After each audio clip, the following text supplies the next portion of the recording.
Սուրբ Հռիփսիմեն 17-րդ դարում է կառուցվել Պառավաթմբի այս բարձունքում, շատ ավելի վաղ ժամանակներում գոյություն ունեցած հավանաբար հոգևոր կառույցի հիմքերի վրա։ Հավատուրացության տարիներին այստեղ պատարագներ չեն եղել, բայց գյուղի բնակիչները ավերվող եկեղեցում մոմ են վառել, աղոթել, մատաղարել։ Միշտ էլ գալիս ենք մենք եկեղեցին ժամանակ դե քանդված էր։ Հիմա շատ շնորհակալ ենք, որ վերականգնել եք եկեղեցին։ Բոլոր մարդկանց համար սրբություն է։ Դա ոչ թե իմ համար է,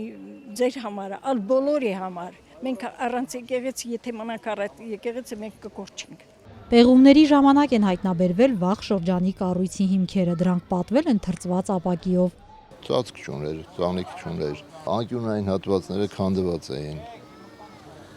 Ներսում ամբողջությամբ քանդված անմխիթար վիճակ էր, վերականգնվեց։ Ավագ սեղանը, ուրեմն բեմ առաջկը, սալահատակը ամբողջությամբ վերականգնվեց։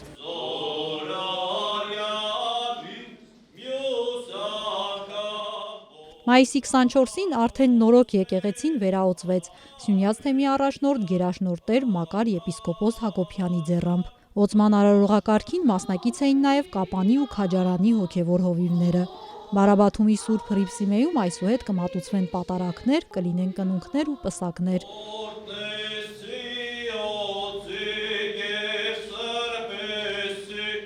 Եկեղեցու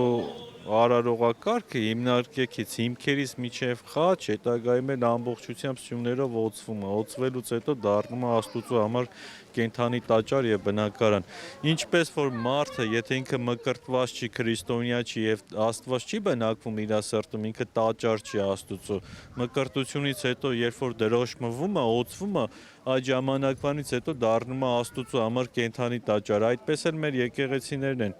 Եթե օծված չի, նա համարում է ուղղակի զուտ կառույց, շինություն, բայց եթե օծում կա, վեմքարը օծված է, դրանից հետո նոր իրավունք է տրվում եկեղեցում պատարագներ եւ տարբեր խորհուրդներ եւ արարողություններ կատարել։ Շուրջ 1 դար խոնարհված եկեղեցու նորոգումը սկսվել է 2 տարի առաջ Բարաբաթումցիների եւ ազգային ժողովի կապանցի падգամավոր Դավիթ Դանիելյանի նախաձեռնությամբ։ Տասնամյակներ շարունակ եկեղեցին գրեթե ամբողջովին քանդված էր եւ ըստ մասնագետների, եթե 1-2 տարվա ընթացքում վերակառման գործընթաց չսկսեինք, եկեղեցին ամբողջովին կկորցնեինք, այնուհետեւ գրեթե անհնար կլիներ վերականգնել եկեղեցին։ Կարևոր է նրանով, որ գյուղում հոգևոր կյանքով ապրող մարդիկ շատ են, քրիստոնյա ժողովուրդ են եւ պետք է հերթով վերակառուցենք մեր քրիստոնեական տունը, մեր Աստծո տները, որպեսզի մարդիկ կարողանան գալ, պատարագ անել եւ դրա միջոցով նաեւ կապը չկորցնեն քրիստոնեության եւ Աստծո հետ։ Եկեղեցու նորոգման աշխատանքներն իրականացվել են պատմամշակութային արգելոց թանգարանների եւ պատմական միջավայրի պահպանության ծառայության ՊՕԱԿ-ի ֆինանսավորմամբ։ Կահավորանքի եւ տարածքի բարեկարգման համար միջոցներ է տրամադրել Դավիթ Դանիելյանը։ Եկեղեցու վերանորոգման համար ծախսվել է մոտ 70 միլիոն դրամ գումար, այդ ամբողջը հատկացվել է մեր պահպանության ծառայության միջոցներից,